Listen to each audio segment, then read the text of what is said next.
మీ business ఏదైనా మీ ఊర్లో promotion చేయాలంటే అది సుమన్ టీవీతోనే సాధ్యం. ఇప్పుడే సంప్రదించండి. శ్రీ గణేశాయ నమః. శాంతాకారం భుజగశయనం పద్మనాభం సురేశం విశ్వాధారం గగన సదృశం మేఘవర్ణం శుభాంగం లక్ష్మీకాంతం కమలనయనం యోగి వృద్ధ్యాం నమామి. ఓం నమో భగవతే వాసుదేవాయ.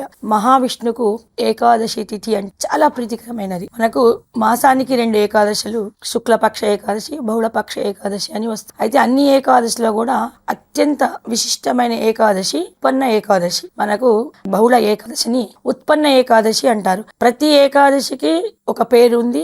ఆ పేరుకు తగ్గట్టుగా ప్రతి ఏకాదశికి విశిష్టత ఉంది. అన్ని ఏకాదశిలలోకి ఉత్పన్న ఏకాదశి ఎందుకు శ్రేష్టమైనది అంటే, ఉత్తరాయణము అంటే దేవతలకి స్టార్ట్ అయినాక, అంటే ఉదయారంభం అయినాక దేవతల కాలానికి ఉత్తరాయణం ముందుగా, ఒక్కోసారి ఉత్తరాయణం తర్వాత ఉత్తరాయణం ముందుగా వచ్చేది కాబట్టి ఈ ఏకాదశి చాలా విశిష్టమైనది. అందులో విష్ణుమూర్తికి అత్యంత ప్రీతికరమైనది. అయితే దీనికి ఒక కథ ఉంది. చంద్రామంతి అనే ఒక రాజ్యం ఉంది. అది బదరికావనానికి దరిదాపుల బద్రీనారాయణ పుణ్యక్షేత్రం, బద్రీనాథ్ అని ఉంటుంది కదా, విని ఉంటారు. ఆ బద్రీనాథ్ పరిసరాలకి చంద్రమతి అనే మహానగరం ఉంది.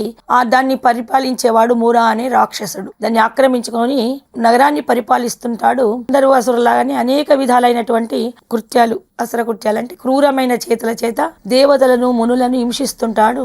యజ్ఞాలన్నీ విఘ్నం చేస్తూ, యజ్ఞ ఆవిర్భావం వచ్చేటప్పుడు రక్త మాంసాలు గుమ్మరిస్తూ, అనాచారంగా ప్రవర్తిస్తూ, తన కంటికి ఇంపైనటువంటి స్త్రీలను హింసిస్తూ, బ్రాహ్మణ పూజా విధానాలకి, పితృకర్మలకు, వాళ్ళు చేసే పుణ్య క్రతువులకు అడ్డువలుగు ఉండి చాలా వేధిస్తూ ఉంటాడు. అతని మాటనే వినాలనిగా ఆ హింసలు అనేకంగా తట్టుకోలేక దేవతలు, బ్రాహ్మణులందరూ వైకుంఠానికి వెళ్లి మొరపెట్టుకుంటారు. స్వామి, ఈ మురా అనే రాక్షసుని ఆగడాలు మితిమించిపోతున్నాయి, మేము ఏం చేయలేకపోతున్నాము. ఆ మురాసురుణ్ణి మీరు ఎలాగ సంహరించి లోక కళ్యాణంకు చేసి మమ్మల్ని కాపాడండి ప్రభు అని భూలోకం నుంచి వచ్చినటువంటి ఋషులు, దేవలోకంలో ఉన్న దేవతాగణాలు, యక్ష కిన్నెర కింపురుషాది వాళ్ళందరూ కూడా అన్ని లోకాలను సంచరిస్తుంటాడు.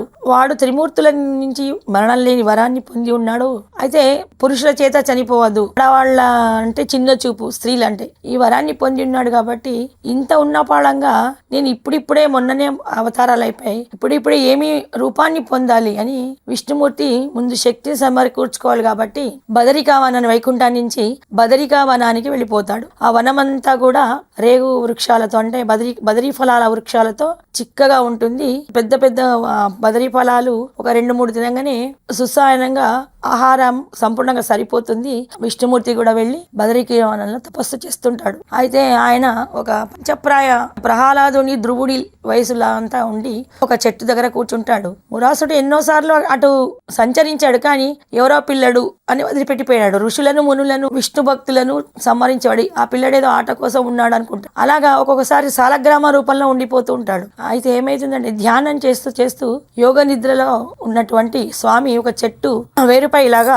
అనంత శయనిలాగా నిద్రిస్తున్నాడు, పడుకుంటా. అక్కడ ఉన్నట్టు చారులు, అతను మహావిష్ణువు ఈ మునులను, బ్రాహ్మణులను, అక్కడ దేవతాగణాలను కాపాడడానికి మారు రూపంలో తిరుగుతున్నాడని చారుల ద్వారా తెలుసుకొని ఆ స్థలానికి వచ్చి తన ఖడ్గం ద్వారా చంపడానికి దగ్గరగా వెళ్ళి ఖడ్గాన్ని ఎత్తుతాడు చంపడానికి. అప్పుడు విష్ణు యొక్క శరీరం నుండి అష్టభుజి అయినటువంటి శక్తి స్వరూపిణి లేస్తుంది. 5 పంచేంద్రియాలు, 5 జ్ఞానేంద్రియాలు, 1 మనస్సు, ఏకాదశ ఇంద్రాల నుండి ఉద్భవించింది. ఒక అమ్మాయి ఉద్భవిస్తుంది, విష్ణు నిద్రపోతూనే ఉంటాడు. నీలమైన రంగులో ఉద్భవిస్తుంది, విష్ణువు నుండి ఉద్భవించింది కాబట్టి ఆమెకు వైష్ణవి అని పేరు. ఆమె అష్టభుజి, 8 భుజాలతోని, 8 కరాలతోని, 8 ఆయుధాలను ధరించి 8 దిశలుగా అష్ట దిగ్బంధనం చేస్తుంది. మురాసురు అనే రాక్షసుని చేసి సంవరిస్తుంది. అప్పుడే కన్నులు తెచ్చినటువంటి శ్రీమన్నారాయణ ఎదుట ఒక పెద్ద పర్వతాకారుడైన రాక్షసుడు పడి ఉంటాడు. కళ్ళు తెరిచి చిరునగవుతోని చిద్ది విలాసంగా చూస్తుంటాడు. అష్టభుజి అయినటువంటి వైష్ణవిదేవి నమస్కరిస్తుంది. తండ్రి, మీ నుండి జనించిన దాన్ని అనగానే ఒక పుత్రికా వాత్సల్యం పొంగి ఆ 8 సంవత్సరాలు ఆ అమ్మాయిని పుత్రికా వాత్సల్యంతో చాలా ప్రేమగా సృజించి ఇక్కడి నుంచి ఆమె పేరు ఏకాదశి అని నామకరణం చేస్తాడు. ఆ రోజు తన శరీరం నుండి ఉత్పన్నమైంది కాబట్టి ఆమెను ఉత్పన్న ఏకాదశి, ఆ రోజు తిథి ఏకాదశి కాబట్టి ఉత్పన్న ఏకాదశి అని పిలుస్తారు. అలాగా మురాసురుణ్ణి చంపినటువంటి విష్ణు తేజము. మనకు విష్ణు అవతారాలు 21 అవతారాలు, దశావతారాలు అందరు తెలిసినవి. అందులో ఒకటి మోహిని అవతారం. సురాసురులకు, రాక్షసులకు, దేవతలకు అమృతాన్ని పంచేటప్పుడు మోహిని రూపాన్ని పొందుతాడు. అది వేరే శివపురాణంలో కూడా ఉంది కథ. భస్మాసురుణ్ణి చంపేస్తాడు నృత్యం నేర్పే నెపంతోని. భస్మాసురుని వల్ల కూడా, రాక్షసుని వల్ల అనేకమైనటువంటి ఇబ్బందులు పడ్డారు. అలాగే అట్లాగే ఇప్పుడు వైష్ణవి రూపంలో ఇప్పటికీ కూడా వైష్ణవి దేవాలయం జమ్మూ కాశ్మీర్లో ఉంటుంది. అక్కడ అమ్మ సాలగ్రామ రూపంలో మనకి దర్శనమిస్తుంది. ఆమె కంటే ముందు ఒక 8 సంవత్సరాల బాలికా విగ్రహం కూడా ఉంటుంది. ఆమె అదే ఈ ఏకాదశి.